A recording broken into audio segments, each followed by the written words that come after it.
Hi folks! Well, something special today, and I've cleaned my desk just for you. I was recently contacted by a German distributor called Reichelt, and sorry, I'm probably pronouncing that wrong, it's spelt R-E-I-C-H-E-L-T.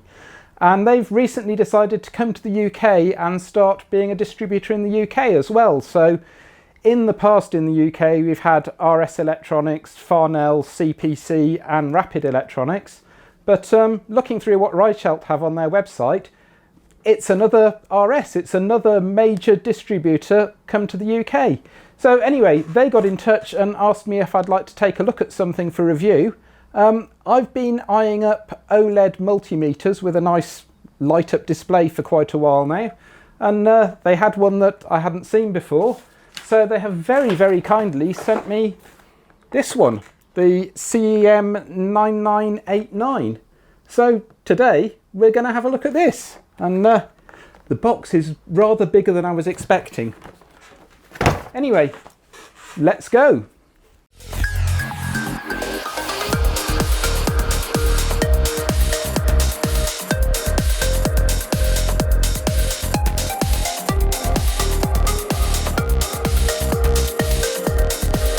So just before we get stuck into the actual review here, I wanted to give you a really quick look at their website, because they basically gave me a budget and I was allowed to choose anything I wanted from their site, and it took me pretty much a whole day because they've got so much stuff here. They really are another RS or Farnell or someone like that. So I mean, desktop multimeters, they got all the Fluke gear, things like that. They had a bunch of handheld meters as well. They got soldering gear, they got network technology, they've got all manner of different things, components, they sell televisions, there's so much stuff. This really is like another RS Electronics or another Farnell, someone like that. So I'm really, really glad that Reichelt have decided to come to the UK and start being a distributor here as well, because it's another option, and generally speaking their prices are considerably better than most of the UK suppliers, and also there's lots of things on here that you can't find in the UK or from regular suppliers without ordering straight from eBay or something like that, getting it shipped over from China. So if you get bored watching this video, or if you're about to order something from one of the other suppliers, I'd strongly suggest having a quick look at their website and seeing if you can find it there. Anyway, let's get on with the review. So I was particularly interested in this. It's got an amazing spec sheet. It's a 50,000 count, 320 by 240 LCD display. It's got a built-in oscilloscope function. They call it an oscillimeter, up to 20 megahertz. Pretty good on the basic accuracy, good bandwidth for the true RMS conversion. 20 readings per second apparently. It's got a logging function built in. It records 10 pages of the oscilloscope trace. It's got a Bluetooth interface. It's water and dust proof, or splash proof. Certainly IP68's the proper waterproof, but yeah, in general it's an amazing spec sheet. But I've had things with a great spec sheet before where they just didn't live up to their spec, so I'm very interested to see what this is like. Anyway, I haven't opened this box yet, so let's take a look inside now and see what we got. It's surprisingly heavy box. And we come in one of these blow molded cases. That explains half of the weight. Quite a nice smart box. I'm not sure I'll keep the box, but that's the goodies. I was hoping it wasn't as large as that box, but that's not a bad size. So I mean, if we compare that to my trusty old Fluke, we're about the same sort of size. So what else do we get? We get, they're quite nice. They seem very flexible set of cables with it. They're very, very flexible. They feel kind of rubbery, but what they rated at. So we've got Cat 3 1000 volt, Cat 4 600 volt, and they're fully shielded banana plugs there, so no chance of hurting yourself on them. Excellent. We've got an oscilloscope probe, always nice to have. I was assuming this would be reading the oscilloscope readings on there, but perhaps we have a BNC connector somewhere. We've got a thermocouple, nice to have. Aha, we've got the banana to BNC adapter. Got a nice looking set of crocodile clips to go on the probes. Very happy about them, they're rather good. We've got a selection of different probes. How sharp are they? Oh, nice sharp points on them. We've got a charging adapter, so I guess that goes in there and the power goes in there. We've got a USB, don't know what that is yet, maybe it's a Bluetooth dongle. I'll have to look in the instructions in a minute. That's the thermocouple adapter. Got some apparently blanking plugs, and we've got a European style plug charger for there. Not a problem, I've got plenty of adapters for that. Would have been nice to get a UK one, but not really a huge issue. We've got warning, put it in the charge position when charging. Okay. And yeah. Oh, and it's got some power. Let's get rid of the sticky. Excellent, so I don't even have to charge it before I get stuck in. Superb. And what else have we got here? We've got a CD with the user's guide, PC software calibration software, user manual for Android, so there must be a mobile phone app for this. Try and find that in a minute. Instructions for the multimeter itself, and they seem to be just a German version of the instructions. In fact, Reichelt on the top, they've added this into the box, very nice of them. And the original manual from CEM. Okay, let's have a little play then and see what we can do with this. So before I get stuck into this much further, I don't know if you'll be able to hear this because I'm on the lapel mic, but we've got kind of a rattle inside there. Sounds like there's something loose. I'm not sure what the rattle is. I might take the screws out of that first and have a look at the internal construction, because there shouldn't be a rattle. So just working my way into this meter. I haven't actually taken the screws out, but I thought I'd start recording because I see we've got a 7.4 volt LiPo there, and I'm guessing that these screws will take the LiPo out. So under there we've got a LiPo battery, and down in here we've got a 1000 volt rated fuse. Not sure what the current rating is on that. I'm sure we'll find out though. So batteries are 2.4 amp hour LiPo. Quite nice, two cells together there. So just noticed on these screws as I've been pulling them out here, we've got a little rubber O-ring there, so that'll be part of the waterproofing on this. So I should have 4 of them, and you can see I've got 3. So while I've got the backup, we've got another O-ring around here that seals the battery compartment and the fuses. So I don't mind that at all. Now, can we find out where the rattle was? Look at this, we've got a nice high rupture capacity 10 amp fuse there. And what is the rating on this one? 800 milliamp on the other one. So they've done that bit right. Anyway, what's this rattle? So we've got a bit of solder clipped off something there, and a bit of wire on the end there. That shouldn't have been in there. That's very bad. And it's easily done, but I think that's just solder. Can I bend it? Yeah, so that's a lump of solder there, but I mean, that really shouldn't have been rattling around inside the meter. That's quite poor that made it through quality control without anyone giving it a rattle. Anyway, let's have a look at the rest of this construction. So the case itself is, can I find out what kind of plastic it is? It's over moulded in some kind of TPU or TPE material. We've got nice little slots at the back for the probes to go in when you're not using them. So I don't mind that at all. Stands quite reasonable. How do we get this board out? So I've whipped out the 6 little screws that seem to be holding this top board on. So there's a flat flex between those 2 boards. But if I drop that out the way, there we go. So that's quite nice. We've got gold plated tracks on our rotary switch there. We've got lots of spring contacts there. Got a fair amount of processing power by the looks of it on there. And over here, this will be our Bluetooth module, some form of backup battery.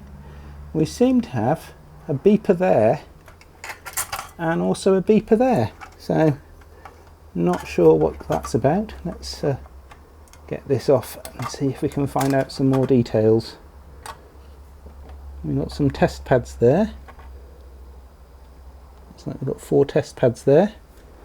Now I'm not going to take this board out because well, mainly it'd be a bit of a pain. I'd have to unscrew these sockets, I think, or shall I?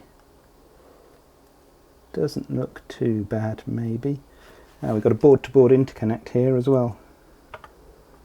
That's going to be the display connector there, which is driven by these chips up here.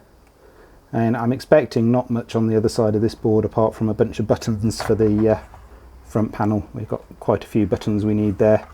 So we're going to need some space around that, but we're not looking too bad here.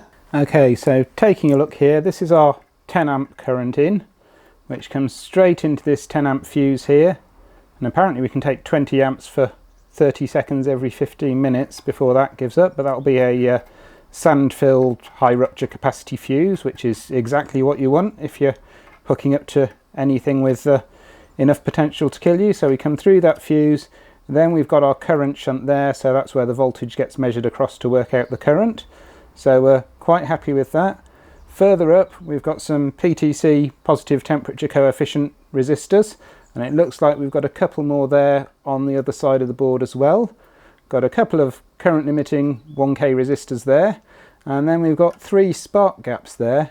So we've got some pretty reasonable circuit protection going on there. I don't see any MOVs, but it's possible they're on the other side of the board. But I'm certainly not unhappy with that collection of protection there. And then further up the meter, so we've got our precision resistor network there, and then we're into all the rest of the circuitry here. Some of this will be A to Ds and D to As. I'm going to have to pull the chip numbers off here and see what we've actually got in this package. Still don't know why we've got 2 different beepers. One quite nice thing I noticed, these PTC positive temperature coefficient resistors, they've heat shrunk both of those, and I'm guessing they've done that so that if these things do actually end up exploding, the shards don't spray themselves around the inside of the meter and potentially cause a short somewhere further down in the circuitry. So nice touch there, quite like that. And this chip over here is a Hycon HY3131, which is a digital multimeter chip. This is our analog to digital converter. This is doing all the sampling. It's got quite a fast sample rate. The datasheet for this lists oscilloscopes as one of the potential uses. Up here we've got a Texas Instruments TM4C123G. This is going to be the brains of the operation. This is an ARM Cortex processor, USB CAN bus controller. This is going to be most of the guts of controlling what's going on. So on this board we've got an Altera, that's going to be an FPGA of some description. We've got a, I can't actually see any of this. You can see this perfectly. I can't see any of this. We've got an STM micro here, another ARM core, dual processor, and that's going to be a chunk of RAM. And then up in this corner here we seem to have another analog to digital converter. So I think that's enough of the inside. I'm not at all unhappy with that. Nice little springy contacts to get signals between the boards. So I'm going to put this back together, see if it still works, and then take a look at the features it has. Just one more thing I wanted to point out before I assemble this together. This deep trough here receives here, so we've got plenty of good blast shielding. When this goes together, we're basically 3 layers of plastic protecting us. So yeah, not too unhappy with the internal construction of that at all, apart from the fact that it had a loose bit of solder in it, and I'm guessing that loose bit was when they clipped the wires off these PTCs they put on the underside, which is a shame, but something had to be manually soldered there, and I can see they've hit that with a pair of wire cutters. So it's a shame, CEM, you were doing quite well apart from that.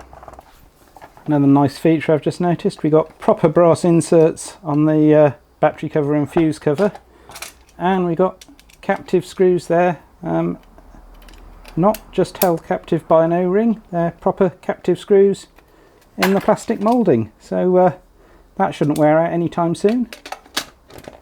Really quite nice.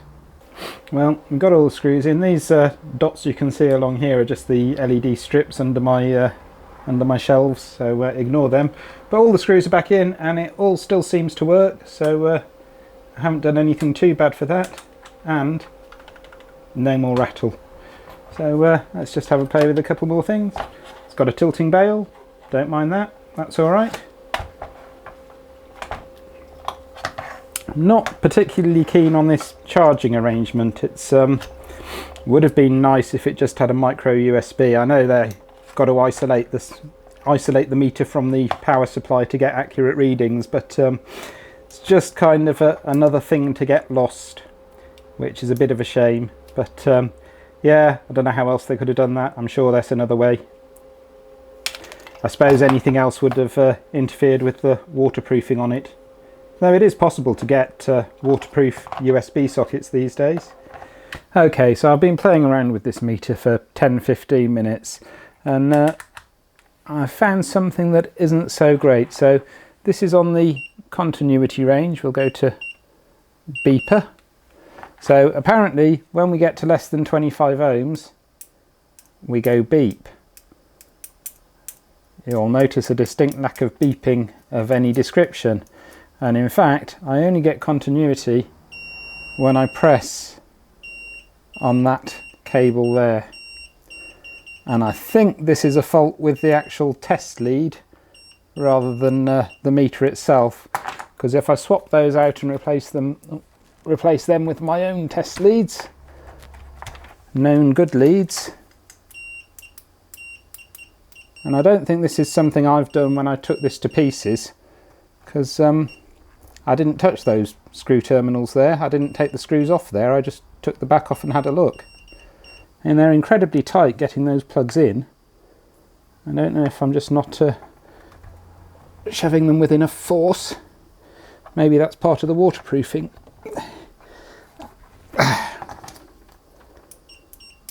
We're working now. It's not a quality control issue. I'm guessing it's a stupid user issue. But yeah, they really require a hell of a lot of a shove to get them in there and make a good connection. So just having a little look through the menu system in here, things are somewhat confusing on this. So you can see here we've got DC, AC as the menu item, and then these two buttons are VDC or VAC for the selection. And here this gives us the option of relative measurements or with a low pass filter set on it. We've got peak and crest factor. So for each of these two menu options, there's then F1 or F2 for these buttons.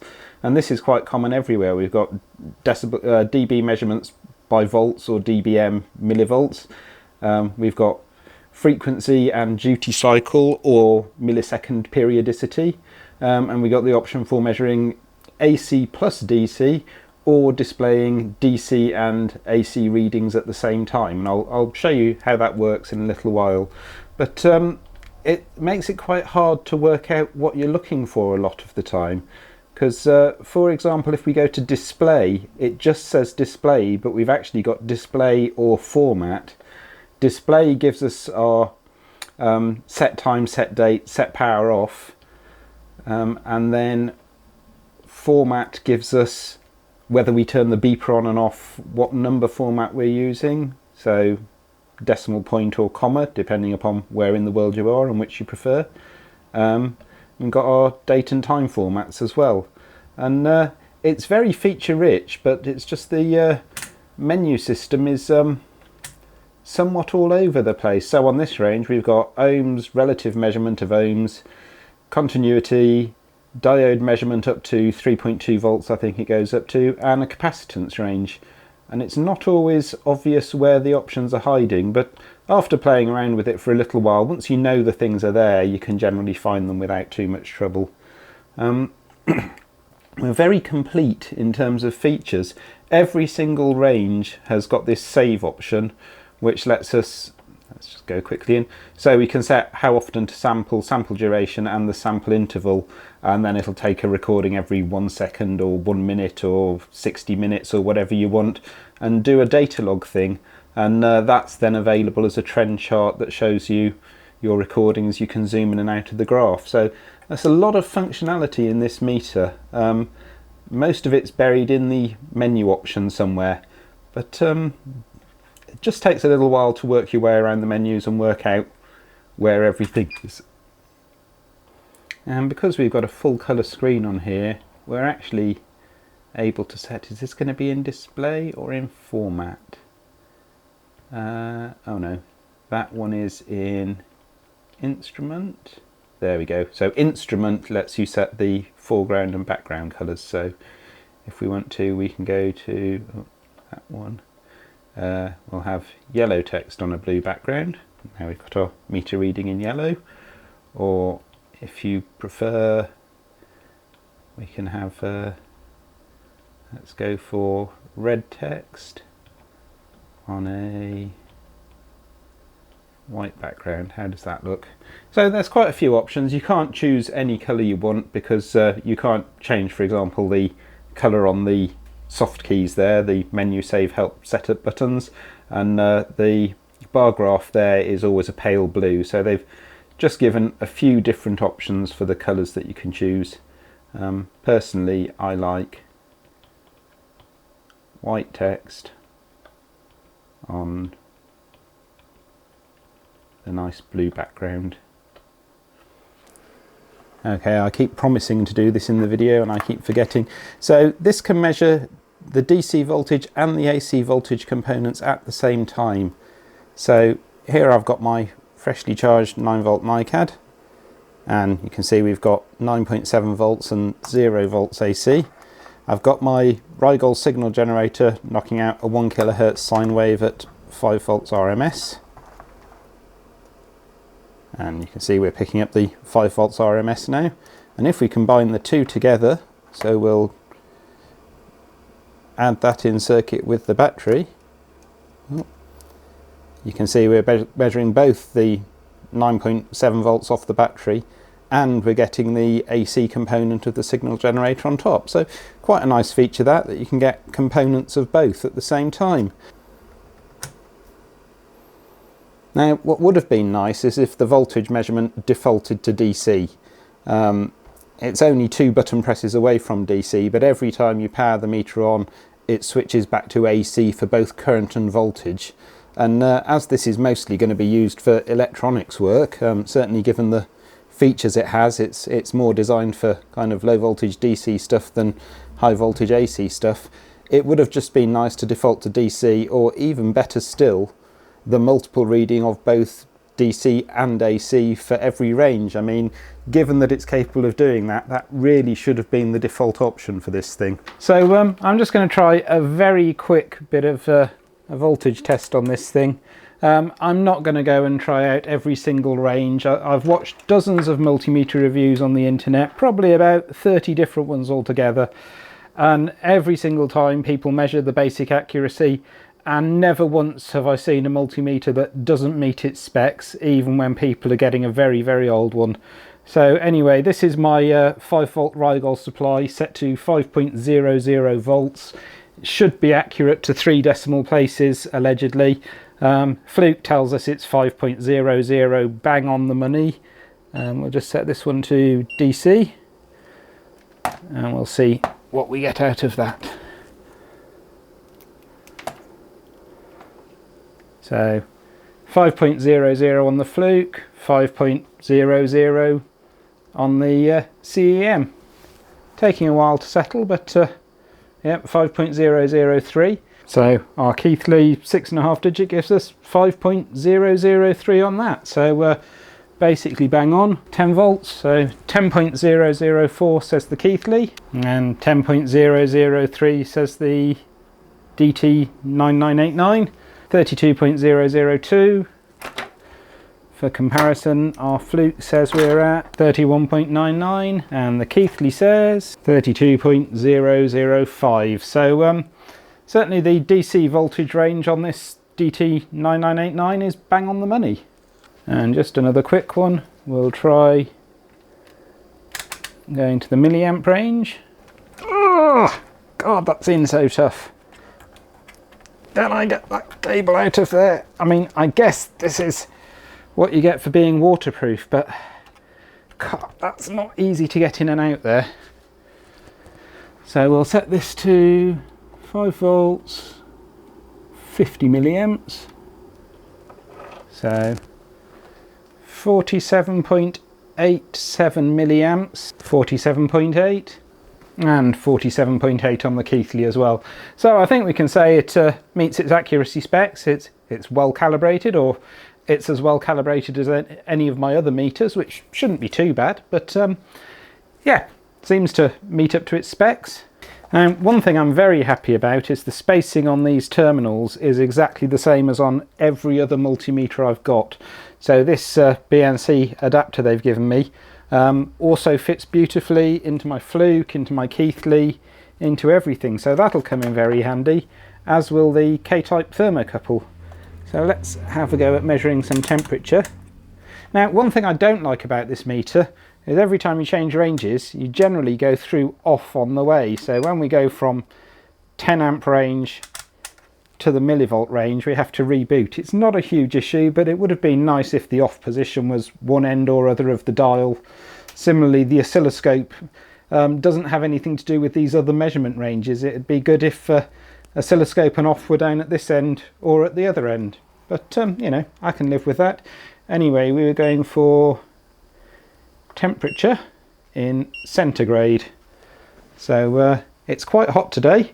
Actually, I'm going to interrupt this because it's not that hot in here, and my dual thermocouple reckons we're 23.6, 23.7, something like that.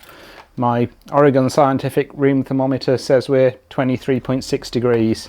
So we're clearly not at the right temperature here, but we have the option of setting an offset. Let's change that so you can turn the beep off. I have already discovered that. So 23.9, 23.7, close enough for me. Right, let's go to record mode. 10 minutes every 30 seconds, begin. Right, back in 10 minutes. Okay, we're back. It's been more than 10 minutes because I took the kids into bed while this was going on. And just to make things a bit more interesting, I put my glass of iced water next to the temperature sensor. So we should get something worth seeing in the results.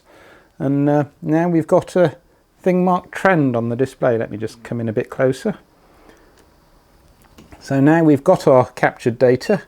If we press trend, it gives us a nice graph of it all. And I'm going to save that. Fine, don't care what the file name is, I'll log 001. So we've saved that. Now I think we can go view record. And yes, we've got our graph there. So that's quite nice for data logging capability, and you can see I put my iced water there at about 5 minutes into this. So if I do left and right, it moves the blue cursor between the different samples. So we can see the different values, and it gives us the time as well. This multimeter's got built-in real-time clock. I have set the time and date right. It is 8:37 on the 14th of September at the moment. So we've got our data logging functionality, which is quite nice.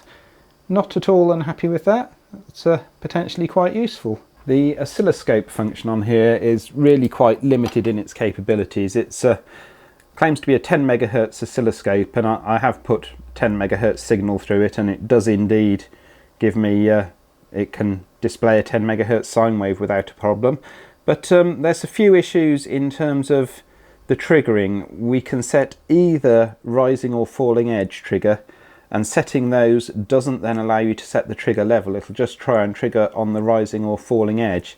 And if you use the single trigger mode, you suddenly find that the sample rate can't go any faster than 50,000 samples a second, which is a bit of a shame because in the normal triggering modes we can go all the way up to, I think we get 200 megasamples per second as our maximum on there. So just something to be aware of. This isn't a fully featured oscilloscope. This isn't going to replace your Rigol or your Agilent or your proper desktop scope. It's just something so you can have a reasonable look at a waveform if you see something, or if you're waiting for kind of audio grade signals to start up, then the single shot trigger is worthwhile. But it's never going to replace a proper oscilloscope. This isn't going to be, you know, this doesn't give you, oh wow, it's a handheld scope and it's a meter. Proper handheld scope is going to give you all the functionality of a desktop oscilloscope. This is just kind of a signal inspector, for want of a better way of talking about it. Now this meter I think is a bit Jekyll and Hyde. I think the oscilloscope function uses entirely different chips on the circuit board. We saw earlier on it's got two different ARM processors inside it, two different A to D circuits inside it. I suspect they're totally independent from each other, and in fact even here, see the battery indicator says we're 2 out of 3 bars, but if we switch back to there, our battery says we're full. And I think we've just found the second beeper, because if I'm not mistaken, that beeper that we saw earlier on is not the same beep as that one. So we had two different beepers on the circuit boards, and the oscilloscope beep uses a different beeper to the other one. And I've just got a 5 kilohertz sine wave. There it is, just showing what the Rigol does, set on rising edge trigger here. And if we see what the multimeter's up to on that, we're kind of all over the place on that. We've set it to rising edge trigger, but it's having trouble triggering consistently on that. And it's every now and again it does this really slow redraw as well. I don't understand what's going on with that. Now if I change the sample rate on this, so we'll go slower sample rate, so there we are, 1 megasample per second, and it fits the whole waveform on. Now it triggers consistently, but as soon as we increase the sample rate so the waveform isn't on the screen, it's like it just ignores the triggering altogether and triggers whenever it feels like, not on the rising edge, sometimes on the falling edge. It's just very, very inconsistent in terms of when it triggers. And if I go for a decent sample rate, we've just got nothing useful out of that. So I'm not terribly impressed with that so far. Yeah, not amazed by the oscilloscope on this.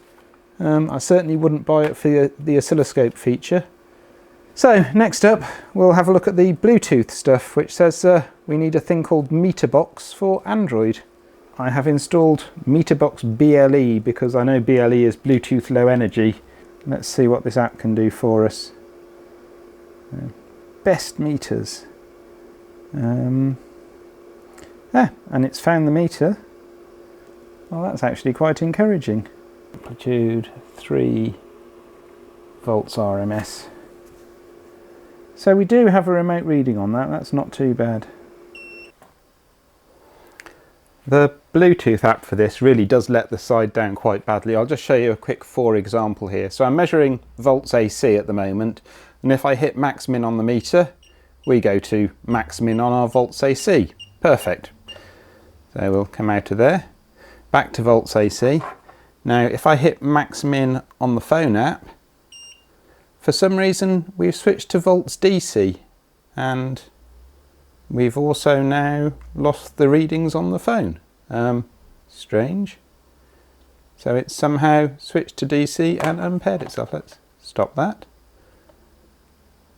Go back to volts AC, and my app's still dead. Yes, let's quit that and try again.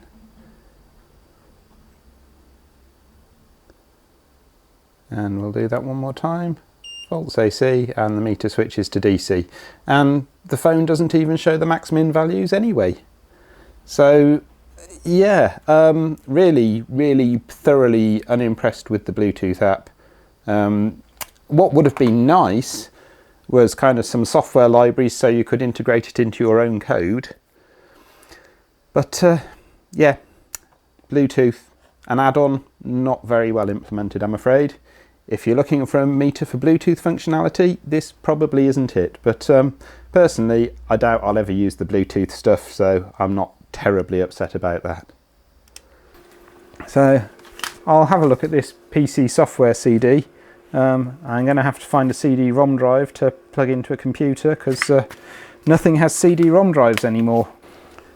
So I've installed the software from this CD, but it's can't find the meter, and yeah, not really great on the PC software. I was hoping we'd find this and be able to talk to it as a COM port and maybe do something more useful with serial data on it, but not really happening. Okay, so we've come to the greenhouse to test out one last feature on this water meter, this IP67 waterproof rating, or actually water resistant rating. Now these two numbers, the 6 is dust ingress and 6 is the maximum, so it's no dust ingress. The 7 is water resistance, and I believe the 7 rating is supposed to be, it can take a metre of water up to 30 minutes before it starts to leak.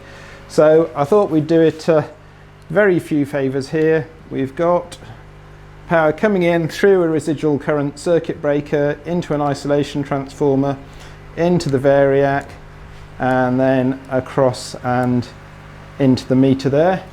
I'm going to crank us up to around about mains voltage, because you know, realistically this could very easily happen if you were working on a building site or something along those lines. Certainly the weather in the UK means we tend to get rain quite often. So I'll just reposition the camera and we'll see how it survives this. Okay, here goes. Don't try this at home, kids. This could be potentially dangerous. I've got quite a lot of safety checks and measures in the way here. So let's see what happens.